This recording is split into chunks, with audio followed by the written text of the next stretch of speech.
Hi, in this video we're going to review how to shorten the tubes between your chiller and your water filtration cabinet. A lot of you have requested this because you have a kink here.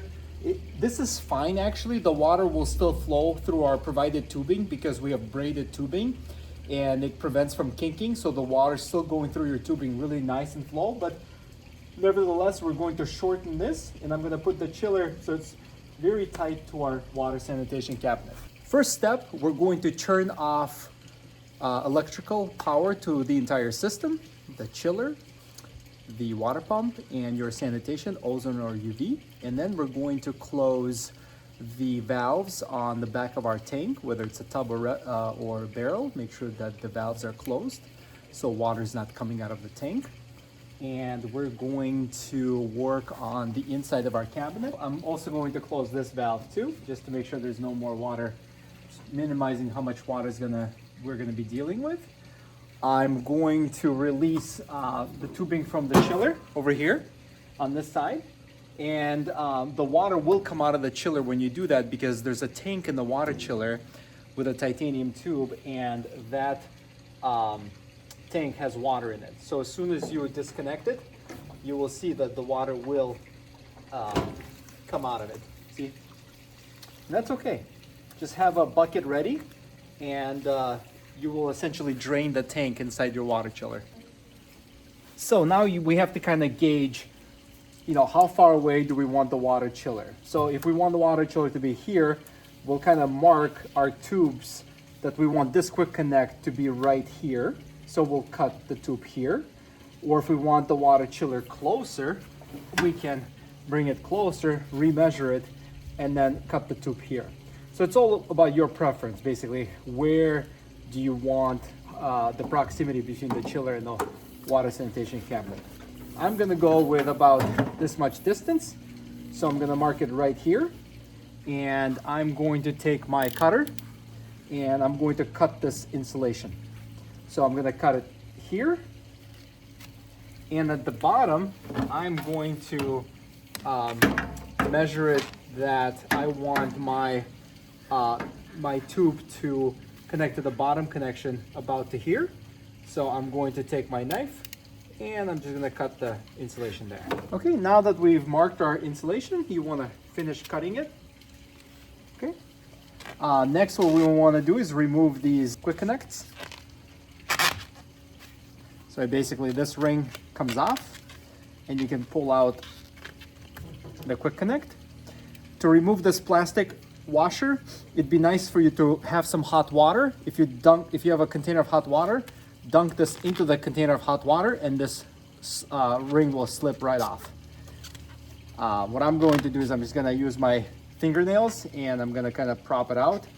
You can also use a flathead screwdriver. You just have to be careful not to break this ring.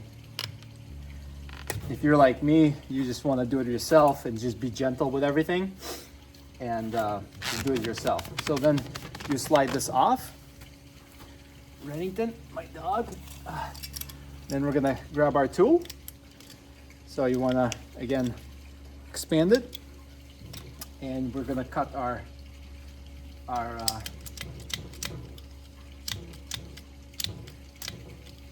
gonna ratchet it up.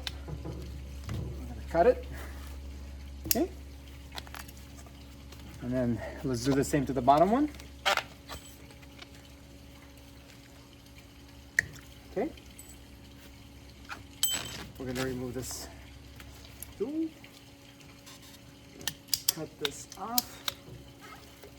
Okay. And now we're going to simply put back our quick connect. When you put this back on, make sure it's the correct orientation.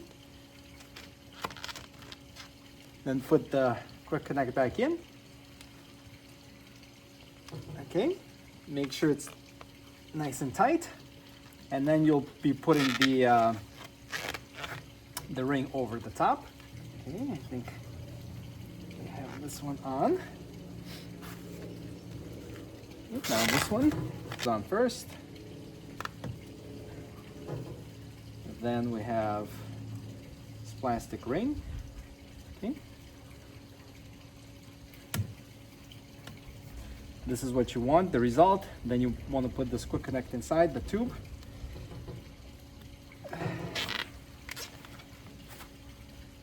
Okay. Okay, we're now ready to connect our quick connects back to the water chiller.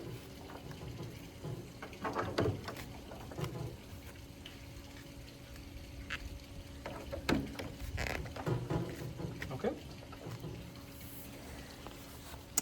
And now it's time to turn on the system and make sure there are no leaks. All right, so this is my new setup. We just shortened those tubes between the chiller and the water sanitation cabinet.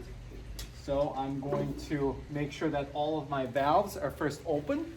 Make sure the valves are open in your water sanitation cabinet. And let's make sure that the valves are open connecting to your tank. All right, when you do that, keep in mind that because we drained our water chiller, that water chiller is empty right now. So when we're going to turn the water pump on, there's going to be some bubbles. So we're going to turn on our system. And you will notice right away air coming into our tank. That's totally normal because the water pump is circulating the water through the system. And first what it did is fill up the water chiller with water. And now all the air is gone out of our system. Look at our water flow. It's beautiful, it's amazing. In another video, we lengthened our tubes here again. It was very easy to do.